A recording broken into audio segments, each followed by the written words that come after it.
Estamos con los congresistas Javier Bedoya de Vivanco, de la bancada del PPC, integrante de la Comisión de Constitución, y del congresista Virgilio Acuña, de vocero de Solidaridad Nacional.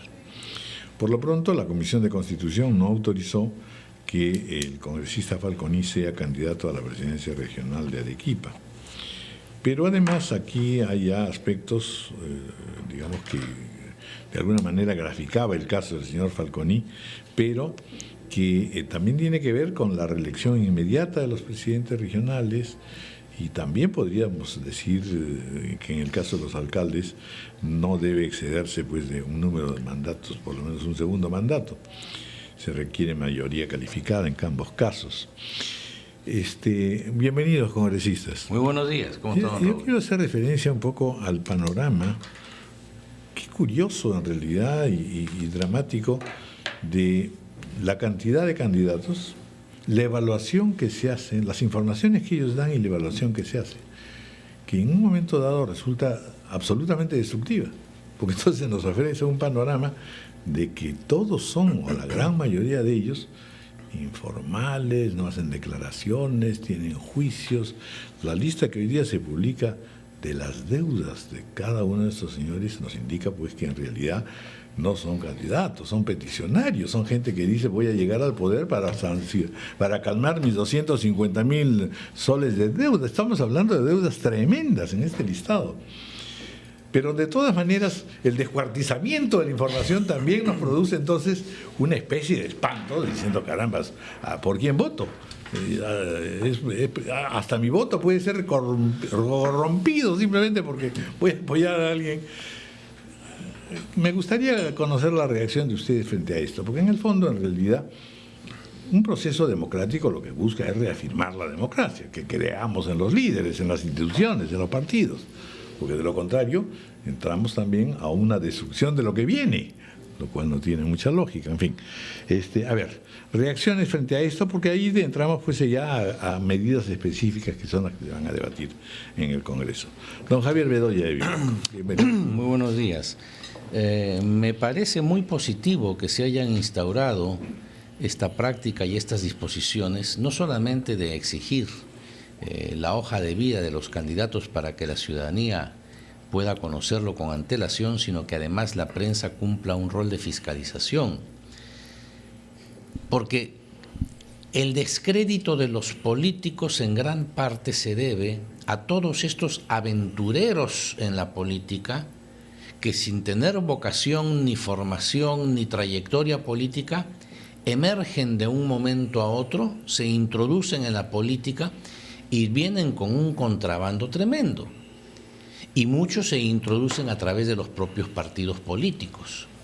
En consecuencia, es fundamental, yo siempre lo he dicho, aun cuando siempre me han recomendado lo contrario, cuando viene un proceso electoral, yo siempre enfrento a los electores a través de las cámaras de televisión, los programas donde me invitan, y les digo, piensen bien, escojan bien. Ustedes son los que van a ungir a los nuevos alcaldes, a los nuevos parlamentarios, a los nuevos presidentes. No se quejen después, porque hay una corresponsabilidad de ustedes, electores, que son los que eligen. Puede ser que el que está al frente y termina siendo elegido engañó, mintió, resultó siendo distinto a lo que ofreció. Puede ser. Pero hay una corresponsabilidad con el que elige.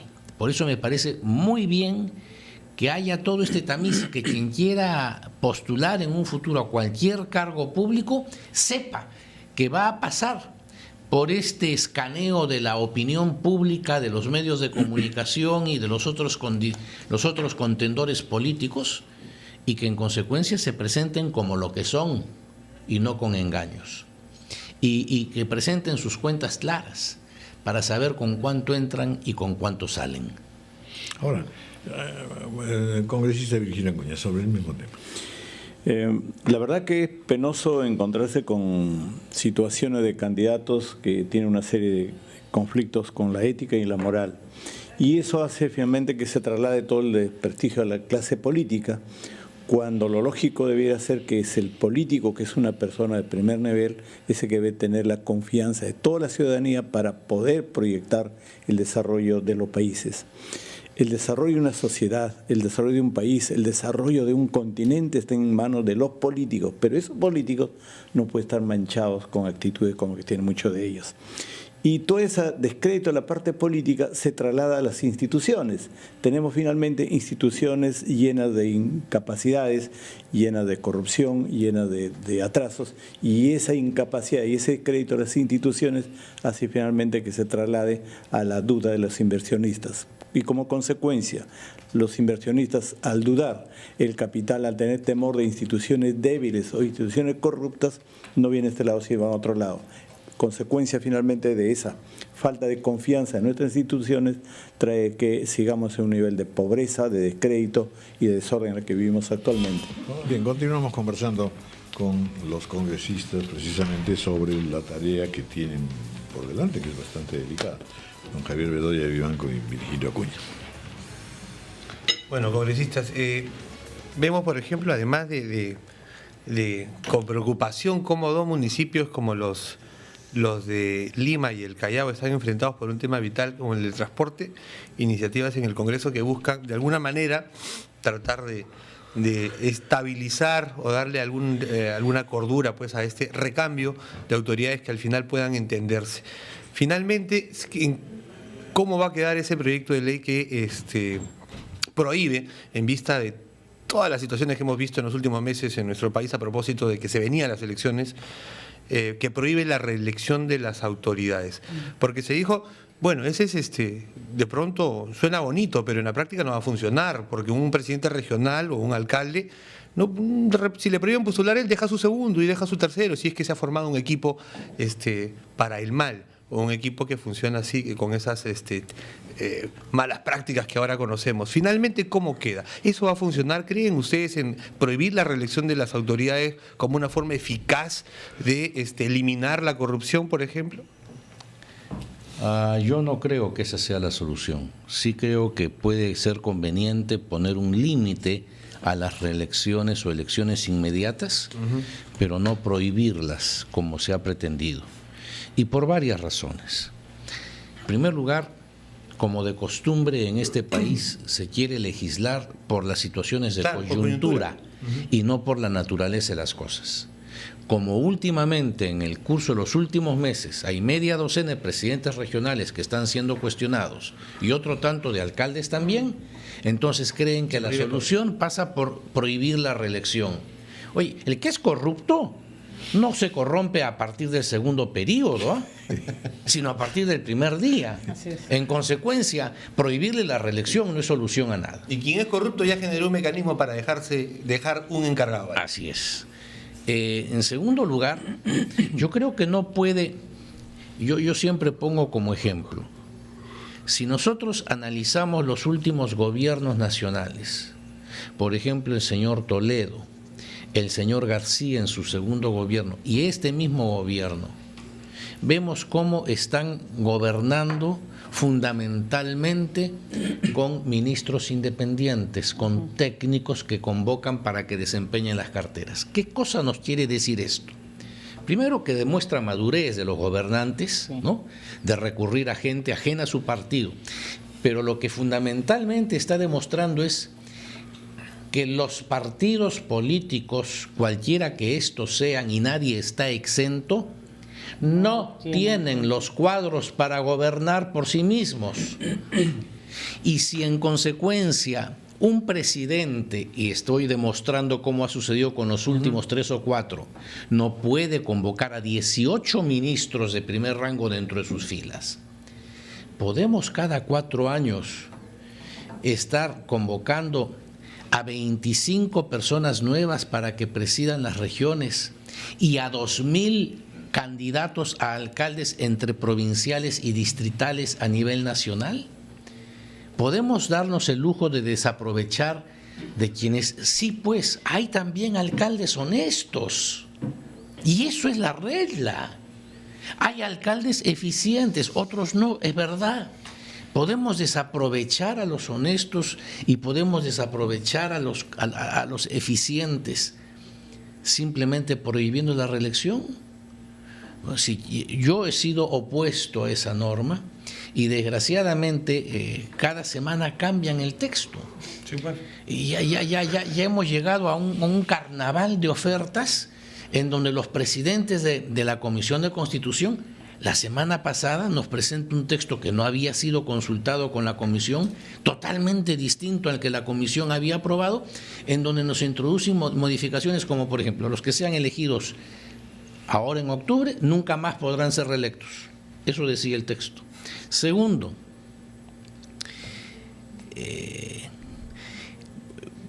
los presidentes regionales pueden reelegirse después de un periodo intermedio, los alcaldes también, no hay reelección inmediata. En el texto anterior se permitía a los alcaldes, dos periodos consecutivos, o sea, la reelección inmediata por una vez, de ahí un periodo intermedio y si querían volver a intentar que lo hicieran. Se establecía cosas como, por ejemplo, eliminar la revocatoria. Cuando la revocatoria es un derecho de los ciudadanos contemplado en la Constitución, se establecía la prohibición de revocatoria para presidentes regionales como para alcaldes, con lo cual el precepto constitucional que permite la revocatoria quedaba vaciado de contenido, porque ya no va a haber a quien aplicarse esa norma. Espero que hoy día nos traigan una versión que refleje más lo que la Comisión aprobó, y una cosa que tenga sentido común. Aún así, y con esto termino, como se trata de una modificación constitucional que requiere votación calificada, he escuchado en las últimas sesiones que hemos debatido estos temas tal cantidad de argumentos en contra, de tal variedad de parlamentarios que dificulto que alcancen los votos requeridos. Qué tremendo. Bueno, sin embargo, algunas reformas sí se tienen que hacer, ¿no es cierto? Por ejemplo, RENIEC, el Jurado Nacional de Elecciones, SOMPE han presentado un importante proyecto que pretende ordenar lo que se está generando un caos con movimientos regionales y con toda la plataforma política, digamos, y no es un proyecto que se esté revisando todavía. No, te agradezco la precisión, Patricia. Ya estamos hablando de otros aspectos, ¿no? O sea, ya estamos hablando, por ejemplo, de la ley de elecciones. Ya estamos hablando de la ley de partidos políticos. Todo eso ya está dictaminado por la Comisión de Constitución, está en la orden del día y fue nuestra lucha permanente con el presidente anterior, Freddy Otárola, que lo tuvo encarpetado en orden del día para entrar a debate del Congreso, del Pleno, durante meses y no le dio, sinceramente, no le dio la gana de ponerlo en debate. Y ahora en pleno proceso electoral, bueno, no importaría si se aprueba, porque eso no se aplica retroactivamente. Así es. Bueno, ojalá que eso sí entre en agenda. Virgilio. Claro, yo en la intervención anterior dije que el desarrollo de los países está... por un lado, pues, sustentado en el desarrollo económico, pero más tiene que ver con el desarrollo institucional. Y estos problemas que estamos mencionando ahora tienen que ver con todo lo que son instituciones. Por un lado, las instituciones del Estado y por otro lado, las instituciones privadas y básicamente los partidos políticos. Los partidos políticos que hace 30 años que no tienen esa capacidad de organizarse como verdaderas organizaciones políticas que representen a la sociedad y que tengan una conducta y tengan una ética que sean capaces de representar a millones de peruanos. Yo en Lambayeque represento a 1 millón de lambayecanos, pero ellos tienen que tener la confianza, tienen que saber que yo voy a hacer las cosas en representación de ellos y bien. Y eso es lo que le falta a los partidos políticos para decidir qué personas son los que van a representarlos. Pero por otro lado también tenemos este tema de las instituciones públicas. En este momento se quiere cambiar o se quiere revisar la reelección de autoridades sustentados en el tema de la corrupción.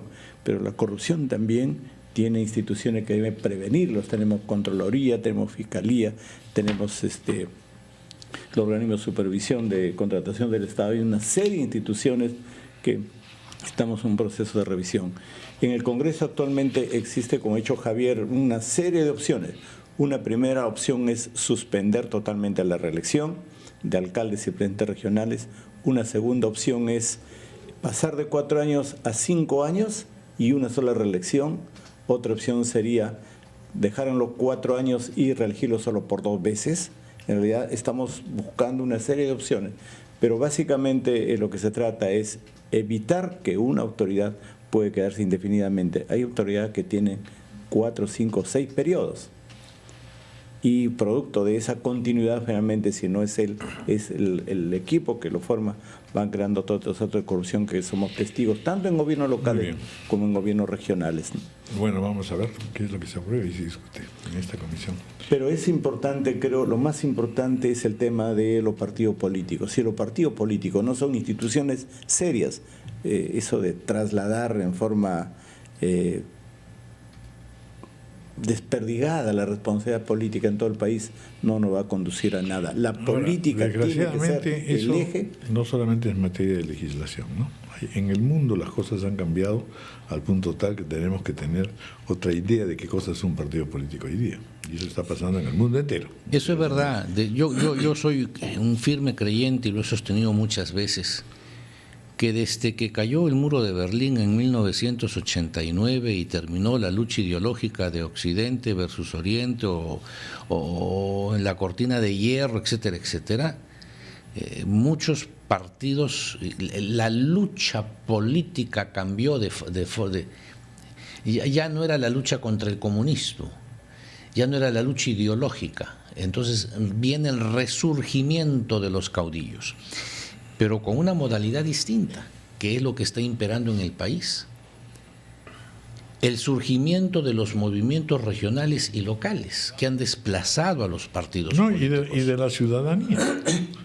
Hemos crecido en ciudadanía. Además, pero así como la ley trata de ayudar al sistema poniéndole cada vez más y mayores exigencias a los partidos, cada vez hemos sido más latos y sueltos con los movimientos regionales. El movimiento regional no tiene que presentar indicaciones o formularios indicando de dónde provienen sus ingresos, en qué los gasta. No hay rendición de cuentas ante nadie. No tienen que llevar contabilidad. Sí, pues. No. En cambio, los partidos políticos todo se nos exige. Bueno, pues muchas gracias. Gracias por la presencia y el tema da para largo. Ojalá haya inspiración en el Congreso. Gracias. Confiemos que así sea. 8:50. Solo una cuestión final, don Javier. Creo que una de las grandes fallas de la Constitución ha sido no poder controlar al gobierno regionales y locales. El Congreso puede llamar a un ministro, puede llamar al presidente de la República, pero no tiene las atribuciones para poder llamar a un presidente regional, a un alcalde, para que rinda cuentas. Ayúdeme usted con el proyecto que he ingresado a principios de agosto y que está en la Comisión de Descentralización, y entonces encontrará solución a su inquietud. ¿Quién controla a los controladores? Ojo, que también en el Congreso tenemos cada persona. No, es un proyecto, no quiero dilatarlo. Lamentablemente es un el tiempo nos está ganando, porque tenemos también esta otra entrevista que es en realidad sobre los candidatos a la alcaldía de Lima que suscriben hoy día un documento comprometiéndose a promover la transparencia administrativa, acceso a la información pública, en fin.